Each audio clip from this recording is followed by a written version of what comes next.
আমাদের দেশের জনসংখ্যার অর্ধেক হচ্ছে নারী।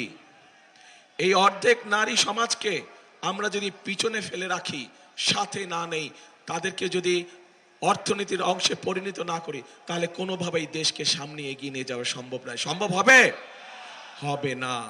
এবং এই নারী সমাজকে অর্থনৈতিকভাবে ধীরে ধীরে স্বাবলম্বী করে গড়ে তোলার জন্য আমরা একটি কার্ড তাদের ঘরে ঘরে পৌঁছে দিতে চাই।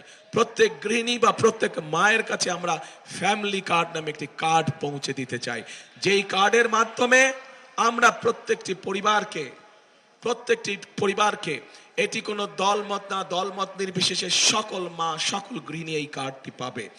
এই কার্ডের মাধ্যমে আমরা তাদেরকে তাদের হাতে, সেই মায়েদের হাতে, সেই গৃহিণীদের হাতে প্রতি মাসে আমরা একটি সহযোগিতা পৌঁছে দিতে চাই, যার মাধ্যমে তারা ধীরে ধীরে স্বাবলম্বী হয়ে উঠতে পারে। ধীরে ধীরে অর্থনীতির উপরে তাদের একটি নিয়ন্ত্রণ প্রতিষ্ঠিত হতে পারে, যার মাধ্যমে তারা ব্যবসা বাণিজ্য, সন্তানের লেখাপড়া, সন্তানের স্বাস্থ্য, সকল কিছু নিজের মতন করে দেখভাল করতে পারে।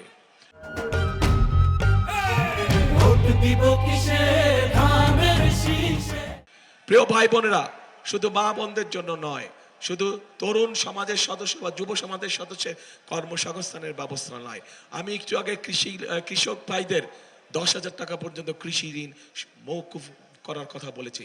এটার পাশাপাশি আমরা আরেকটি কাজ করতে চাই, সেটি হচ্ছে আমরা প্রত্যেক কৃষক ভাইয়ের হাতে, মাদের কাছে বা গৃহিণীদের কাছে যেমন ফ্যামিলি কার্ড পৌঁছে দেব, ঠিক কৃষক ভাইদের কাছে আমরা একইভাবে কৃষি কার্ড নামক একটি কৃষি কার্ড পৌঁছে দিতে চাই।